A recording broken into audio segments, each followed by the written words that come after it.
সঙ্গে আছি আমি খালেদ মহিউদ্দিন। গণ অভ্যুত্থানের পরে ভূরাজনীতির নতুন মেরুকরণের মধ্যে পড়েছে বাংলাদেশ, অথবা যে মেরুকরণ আগে ছিল সেই মেরুকরণের নানা ধরনের সম্প্রসারিত হয়েছে বা নতুন চেহারা পেয়েছে। এরকম করে যদি বলি, মার্কিন মূল্যকে ডোনাল্ড ট্রাম্প ক্ষমতায় আসার পর থেকে তার বাণিজ্য যুদ্ধের পার্শ্ব প্রতিক্রিয়া কম নয়। এরকম নানা বাস্তবায়নে ইমিডিয়েট আগের সরকার, যেটি একটি অন্তর্বর্তী সরকার ছিল, তাদের কার্যক্রমের ধারাবাহিকতাতে বর্তমান সরকার কাজ করে যাচ্ছে, নাকি তারা নতুন পররাষ্ট্রনীতি অবলম্বন করছে? এগুলি অনেকগুলি বিষয় নিয়ে আমাদের কথা বলার জন্য আমাদের সঙ্গে রয়েছেন অন্তর্বর্তী সরকারের সাবেক অন্তর্বর্তী সরকারের পররাষ্ট্র উপদেষ্টা, পেশাদার কূটনীতিক জনাব মোহাম্মদ তৌহিদ হোসেন। জনাব তৌহিদ হোসেন, আপনি আমাদেরকে সময় দিয়েছেন, সেজন্য আমাদের শুভেচ্ছা, কৃতজ্ঞতা এবং ধন্যবাদ জানবেন। ধন্যবাদ। আমরা প্রথমে আপনাকে যে বিষয়টি জানতে চাইব যে নানা কারণে, বিশেষ করে গত কয়েকদিন আগে আপনার একটা সাক্ষাৎকারের জন্য আপনি অনেক বেশি এখন আলোচিত হচ্ছেন। আমি সরল প্রশ্ন করতে চাই, সেটি হচ্ছে যে ডক্টর মোহাম্মদ ইউনূস সরকারের যে কার্যক্রম, সেই কার্যক্রমকে আপনি ওন করেন কিনা, সকল কার্যক্রমকে? দেখুন, আমি সেই সরকারের অংশ ছিলাম। তার ভালো কাজ মন্দ কাজ সবকিছুরই অংশীদার ছিলাম, কাজেই আমাকে ওন করতে হবেই। ওন করতে হবেই। এটা কিন্তু সারা পৃথিবীতেই এটাই নিয়ম, যে সরকার যখন আপনি অংশ থাকবেন, যে সরকার ক্ষমতায় আছে, ক্ষমতা এক্সারসাইজ করছে, তার সবকিছুর সাথে যে সবাই সবসময় একমত হয় তা কিন্তু না। কিন্তু তারপরেও ওন তো করতেই হবে, কারণ যেহেতু সিদ্ধান্তটা ওই সরকারের এবং সেই সরকারের আমি অংশ ছিলাম। আপনার কাছে কি মনে হয় যে সরকার যে প্রধান আছেন ডক্টর মোহাম্মদ ইউনূসও উনার সব কাজ ওন করেন? নিশ্চয়ই করেন, কারণ উনি তো, ওনার তো ওন না করে উপায় নেই। ওকে, কারণ উনি ছিলেন সরকারের প্রধান, কাজে উনি কি করে ওন না করবেন? ওকে। আমরা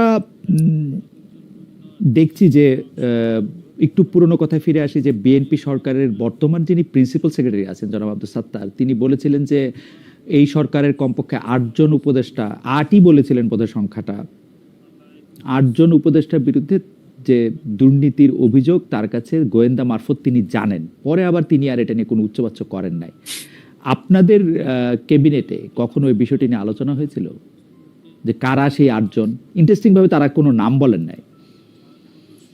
না, এটা নিয়ে কখনো আলোচনা হয়নি, কারণ এটা জাস্ট একটা জাস্ট মতামত তিনি ব্যক্ত করেছেন। তার কাছে কতটুকু প্রমাণ আছে আমরা জানি না। আর প্রমাণ যদি হয় কারো বিরুদ্ধে, তো অবশ্যই সেটা যথাযথ ব্যবস্থা গ্রহণ করা উচিত। আপনি একটি কিচেন ক্যাবিনেটের ধারণা দিয়েছিলেন যে কিচেন ক্যাবিনেট পৃথিবীর সব দেশে আছে, অন্তর্বর্তী সরকারের সময় কিচেন ক্যাবিনেট ছিল।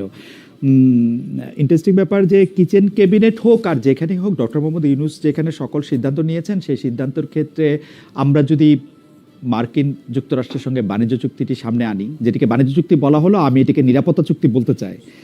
সেই চুক্তিটির ক্ষেত্রে আপনি বলেছিলেন যে পররাষ্ট্র মন্ত্রণালয়ের এটার কোনো দূরতম সম্পর্ক ছিল না।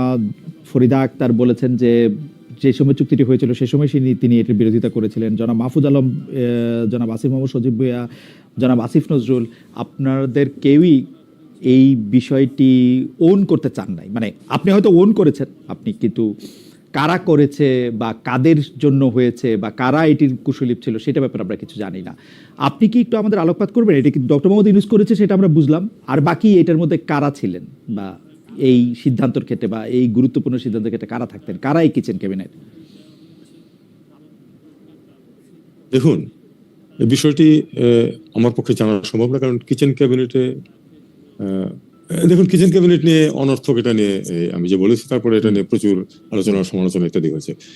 কিচেন ক্যাবিনেট যে থাকে এটা কিন্তু কোনো অস্বাভাবিক বিষয় না, কারণ সমস্ত পৃথিবীতেই থাকে এটা। তবে একটা জিনিস হয় যেটা, সেটা হলো যে কোনো একটা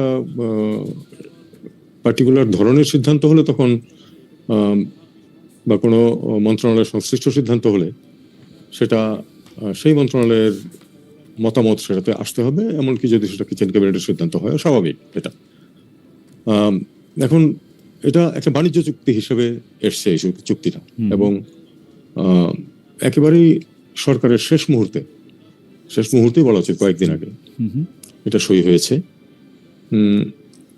বাণিজ্য চুক্তি তো পররাষ্ট্র মন্ত্রণালয় ইনভলভ নাও থাকতে পারে, কারণ বাণিজ্য মন্ত্রণালয় আছে এবং এটাতে ডক্টর খলিলুর রহমান ছিলেন জড়িত নেগোসিয়েশনে। উনি যেহেতু ন্যাশনাল সিকিউরিটি অ্যাডভাইজার, কাজে তার কাজের ক্ষেত্র তো অনেক বেশি ওয়াইড, প্রায় যে কোনো ক্ষেত্রেই তিনি অংশ নিতে পারেন, তার সেই যোগ্যতাও আছে। ক্যাবিনেটের বাকিরা আমি জানি না, এটা নিয়ে কিচেন ক্যাবিনেটে আলোচনা হয়েছিল কিনা তাও আমি জানি না। আর এটার এই চুক্তির কন্টেন্টস নিয়ে ডেফিনেটলি ক্যাবিনেটে আলোচনা হয়নি, কিন্তু যেহেতু এটা চুক্তি স্বাক্ষরিত হয়েছে, ভালো হয়েছে মন্দ হয়েছে সেটা আমরা সম্পূর্ণ অস্বীকার করতে পারবো না যে আমাদের দায়িত্ব নাই, দায়িত্ব আছে। তবে এটা ঠিক যে আসলে শেষ মুহূর্তে তড়িঘড়ি করে একটা সই করা উচিত কিনা এ নিয়ে ক্যাবিনেটে কিছু দ্বিমত ছিল অনেকের মধ্যে। এর চেয়ে বেশি ডিটেলস আমি যেতে চাই। চুক্তিটি ক্যাবিনেটে আলোচনা হয়েছিল কিনা সেটি নিয়ে আপনি আসলে বলছেন যে এটি আলোচনা হয় নাই, কিছু জনের দ্বিমত ছিল, কিন্তু এর বেশি আপনি কিছু বলতে চান নাই। খুবই ইন্টারেস্টিংলি গত বছর দেখুন, দ্বিমত ছিল মানে কি, যে চুক্তিটা শেষ মুহূর্তে সই করা উচিত কিনা এটা নিয়ে আমাদের কারো কারোর মধ্যে দ্বিমত ছিল। আমি বলতে পারি কিন্তু চুক্তিটা শেষ মুহূর্তে সই করা উচিত কিনা সেটা নিয়ে কারো কারোর মধ্যে, কিন্তু ডক্টর মোহাম্মদ ইউনূস যেহেতু একটা নতুন এক সপ্তাহ পরে একটা সরকার, নতুন সরকার আসছে, 3 দিন মানে আমাদের অনেকেরই মতামত ছিল যে ঠিক আছে তারাই না হয় করুক। এবং অনেকের মতামতের মধ্যে থেকে যেহেতু এই মতামতটা প্রিভেল করলো না, অনেকের মতামত যেহেতু প্রিভেল করলো না, আসলে কি আমরা ধরে নিতে পারি যে ডক্টর মোহাম্মদ ইউনূস চেয়েছিলেন বলে এই চুক্তিটি হয়েছে? আমি ঠিক এভাবেই বলবো না, তবে উনি অবশ্যই চেয়েছিলেন, না হলে তো হতে পারতো না। মানে উনি সরকারের প্রধান, তার অনুমোদন ছাড়া তো আর একটা চুক্তি সই হওয়া সম্ভব না। আপনার কাছে কি মনে হয়, আমরা যদি শেক্সপিয়ারের ভাষায় জিজ্ঞেস করি, হোয়াই দি আনহোলি হেস্ট?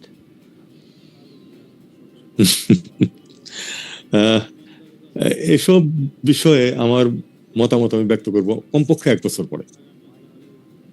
এখন থেকে 1 বছর পরে, না আপনি সরকার থেকে চলে যাওয়ার 1 বছর পরে? শুরু থেকে 1 বছর পরে, 3 মাস হয়েছে তো, আর ধরেন আরো 9 মাস পরে, আগামী বছরের কোনো এক সময় তো আমি কিছু কথাবার্তা বলবো। আর একটু ওপেন হয়তো হবো, কারণ এখন এটা উচিত না। এটা কি মানে ক্রমশ প্রকাশ্য সেজন্য, মানে নাকি মানে আপনি এটাকে আপনার ভীতি থেকে, ভয় থেকে, নাকি আপনার এক ধরনের মানে আছে না অনেক সময় আপনারা যারা খুবই মানে ভদ্র মানুষ তাদের ভদ্রতায় বাধে, সেইটার জন্য? দেখুন, ভয়ের তো কিছু নেই এখানে। তার মানে ভদ্রতাটাই মেইন। ভয়ের প্রশ্ন কেন? অনেকে কিন্তু ইতিমধ্যে যারা ট্রোল করছেন, ভয়ে ভয়ে নাকি কি করছি ইত্যাদি বলছেন, তো আমাকে চেনেন না বলে তারা এসব কথা বলছেন।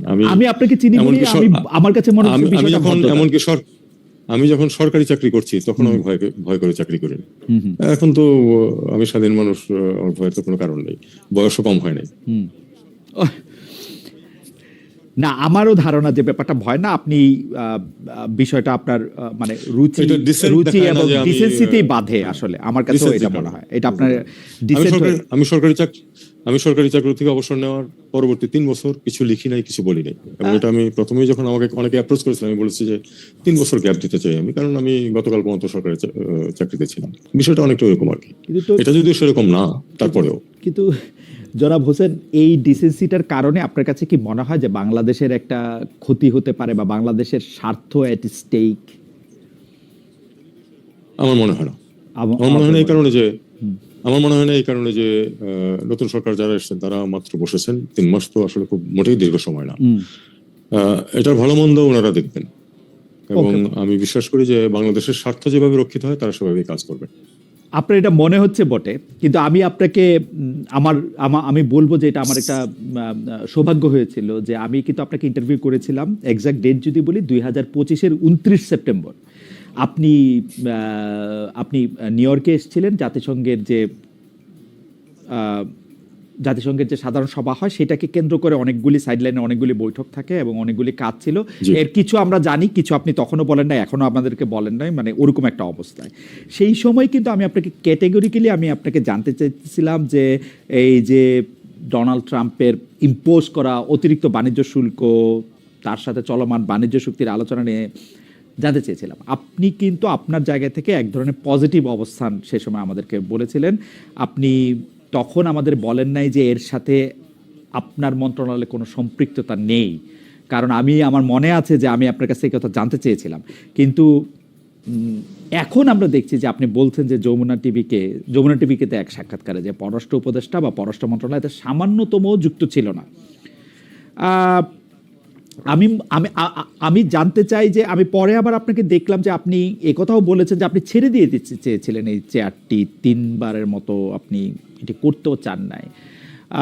আপনাকে যে এই বিটার পিলটা সোয়ালো করা, আপনাদের এই কূটনীতির ভাষায় যেটাকে বলে, যে তেতো পিলটা যে আপনাকে গিলতে হয়েছিল, সেটা কেন, কিসের সাথে? মানে আপনি তো এই চাকরিটার জন্য বা উপদেষ্টা চাকরিটার জন্য অনেক বড় ব্যাপার ছিল না, মানে আপনি আমার একটু ব্যাখ্যা করবেন যে মানে আপনি এত বিরক্ত ছিলেন, আপনি জানতেন যে এটা হইতেছে, এবং দেখেন এখানে একটা মিথ্যা কথারও ব্যাপার আছে। আমি যখন আপনার সাথে কথা বলতেছি তখনই কিন্তু ট্যারিফ 20%, 35% না, কিন্তু যারা এই চুক্তিটার পক্ষে কথা বলেন তারা বলেন যে 35 থেকে 19-এ এনেছেন, কিন্তু আমি আবারও সেই সাক্ষাৎকারটা দেখছি সেই সময়টায়, সেই 29শে সেপ্টেম্বরই কিন্তু ট্যারিফ অলরেডি 20%, আপনার নিশ্চয়ই মনে আছে। সেই 20%-এর থেকে 19%-এ আনার জন্য ইলেকশনের ঠিক 3 দিন আগে চুক্তিটা করা হচ্ছে। আপনি এটা বসে বসে দেখতেছেন, আপনার মতো একজন মানুষ যার কাছে আমরা হয়তো গত 30 বছর ধরে নানা কারণে গেছি, আপনি চেয়ারে বসে আছেন তখনও গেছি, আপনি এটা কিভাবে, মানে how could you do that, বা আপনি এটা সহ্যটাই বা কেমনে করলেন? দেখুন, যেটা আমি বলেছি যে আমরা জড়িত ছিলাম না, সেটা কিন্তু সত্য কথা, সেটা আমি এখন আবার আপনাকেও বলছি। তবে আপনি যেই সেপ্টেম্বরের কথা বলছেন, তখনও পর্যন্ত একটা কথা তাহলে বলে ফেলি, আমরা তো কন্টেন্টস জানতাম না। জি, ওইটা আমাকে ওইখানেও বলছেন, পাবলিক হয়নি। রাইট রাইট, পাবলিক কন্টেন্টস জানতাম না। বাণিজ্য চুক্তি করা প্রয়োজন, কারণ মার্কিনীদের এই যে ট্যারিফ নিয়ে বিভিন্ন ধরনের কার্যকলাপ, এটা আমাদের জন্য বিপজ্জনক। এই জন্য যে আমাদের বাণিজ্যের সবচেয়ে বড় অংশ মার্কিন যুক্তরাষ্ট্রের সাথে এবং গার্মেন্টসের সাথে, এবং গার্মেন্টস সেক্টর যদি ক্ষতিগ্রস্ত হয়, এটা শুধু অর্থনীতির ব্যাপার না, বিরাট সামাজিক গুরুত্ব আছে সেটার। কয়েক মিলিয়ন মেয়ে কাজ করে এই সেক্টরের কাজে। আমাদের জন্য এটা খুব গুরুত্বপূর্ণ ছিল যে মার্কিনীদের সাথে একটা চুক্তির মাধ্যমে যেন আমাদের নিশ্চিত হয় যে আমাদের ট্যারিফ বেশি হবে না। আমি এটুকু বলতে পারি যে এটুকুই জানতেন আম সদস্য যারা ছিলেন ক্যাবিনেটের, এর চেয়ে বেশি জানতেন না, আমিও না। চুক্তির ডিটেলস কি আছে সেটা, এমনকি আমি আপনাকে সত্যি কথা বলি, আমি দায়িত্ব ত্যাগ করার সময় পর্যন্ত জানতাম না, কারণ 3 দিন আগে এটা আমাদের কাছে এসেছে। তখনও এটার কিন্তু ক্যাবিনেটেও এটার ডিস্ট্রিবিউট করা হয়নি। নাই হতে পারে, সবকিছু যে ক্যাবিনেটে প্রথমে হয়ে সঙ্গে সঙ্গে ডিস্ট্রিবিউট করতে হবে এমন কথা নাই। এটা সাধারণত এসব ক্ষেত্রে যেটা হয় যে একটা ফর্মালিটি অনুযায়ী পাঠানো হয় ক্যাবিনেটে সংশ্লিষ্ট মন্ত্রণালয় থেকে অবহিত করার জন্য, এবং সেটা পরবর্তী ক্যাবিনেট মিটিংয়ে অবহিত হয়। কিন্তু সেই সুযোগ তো আমাদের ছিল না, সেই সময়ই ছিল না। কাজে আমরা যে জানতাম না সবাই ডিটেলসগুলি, এটাতে অবাক হওয়ার খুব বেশি কিছু নেই। শুধু বাণিজ্য চুক্তি, শুধু ট্যারিফ নিয়ে যে কথাবার্তা, এটুকুই সবাই জানতাম যে ট্যারিফ কমানোর চেষ্টা করা হচ্ছে। এই জন্যই সেপ্টেম্বরে যে অনুষ্ঠানের কথা আপনি বলছেন, সেখানে সমর্থনটা এসেছিল এই কারণেই আমার গলা থেকে। জনাব তৌহিদ হোসেন, এই জায়গায় আমি একটু আপনার কাছে জানতে চাই যে আপনি তর্কের খাতিরে যদি আমি ধরেও নেই যে মার্কিন যুক্তরাষ্ট্রের সঙ্গে এই চুক্তি না করলে বাংলাদেশের পোশাক শিল্প তৈরি পোশাক শিল্প কারখানা ক্ষতিগ্রস্ত হতো, যেখানে 60 লক্ষের মতো লোক সরাসরিভাবে সম্পৃক্ত শ্রমিক হিসাবে, ব্যাক অফিস ধরলে প্রায় 2 কোটির মতো লোক জড়িত, কিন্তু সেইটা কি মার্কিন যুক্তরাষ্ট্র চাইলে আজকে বাংলাদেশে এই কাজগুলি বন্ধ করে দিতে পারবে? ওরা কি আমাদেরকে ভিক্ষা দেয়? এটা তো ওদের ব্যবসা হয়, আমাদেরকে কাজে লাগে তো ওরা ব্যবসা হয়। ওরা কি আজকে চাইলে কালকে তুলে নিয়ে দিতে পারবে? না, না পারবে না। কিন্তু এখানে একটা কথা বলি, এটা কিন্তু ওই আপনার রেয়ার আর্থের মতো কোনো জিনিস না। এই গার্মেন্টস ক্ষেত্রে এটা ঠিক যে ঝট করে আমরা আমাদেরকে বাহির করে দিতে পারবো না, কিন্তু যদি কোনো কারণে ট্যারিফ সত্যিকারেই বাড়িয়ে দিতে পারতো বাংলাদেশের উপরে, প্রথমে যেমন আমরা খুব ভয় পেয়েছিলাম, অন্যরা কিন্তু রেডি আছে এই জিনিসটাকে নেওয়ার জন্য। ভারত আছে, পাকিস্তান আছে, ইন্দোনেশিয়া আছে, ভিয়েতনাম আছে। তো এই কারণে এটা আমাদের জন্য গুরুত্বপূর্ণ ছিল। এটা ঠিক যে এটা ভিক্ষা অবশ্যই না, তাদেরও স্বার্থ আছে, তারা কম দামে পাচ্ছে বলেই আমাদের কাছ থেকে নিচ্ছে। হুম। কিন্তু ট্যারিফ যদি আমাদের উপর বেশি আসে, কিন্তু ডক্টর হোসেন, জনাব হোসেন, আমি কিন্তু যদ্দূর বুঝি পৃথিবীর সকল ব্যবসায়ী রেয়ার আর্থ, ওর লাভ হয় বলেও আমার কাছ থেকে নেয়, আমি সবচেয়ে কম লিড টাইমে দেই বলেও আমার কাছ থেকে নেয়, ও সবচেয়ে কম মজুরি দিয়ে আমার থেকে পার পায় বলে আমার কাছ থেকে নেয়। যেদিন থেকে পাবে না, আপনি ট্যারিফ 0 করে দেন, সেদিনই ও আমার থেকে নিবে না। পৃথিবীর অন্য এখানে, অনেক দেশ থেকে সে নেয় না। না, কিন্তু আমি আপনাকে বলি এখানে, সেটা হলো যে রেয়ার আর্থ ও চাইলেই কালকে বলিভিয়াতে একটা গার্মেন্টস ফ্যাক্টরি, এরকম একটা ইন্ডাস্ট্রি করতে পারবে না, না, তা চাইলেই পারবে পারবে না। না। কিন্তু চেষ্টা করা হয়েছে আফ্রিকার বিভিন্ন দেশে, আপনি জানেন সেটা। গার্মেন্ট ফ্যাক্টরি যাদের অলরেডি আছে, আমাদের কম্পিটিটর, আমরা কিন্তু লিড টাইমের ক্ষেত্রে পিছিয়ে আছি। শুধুমাত্র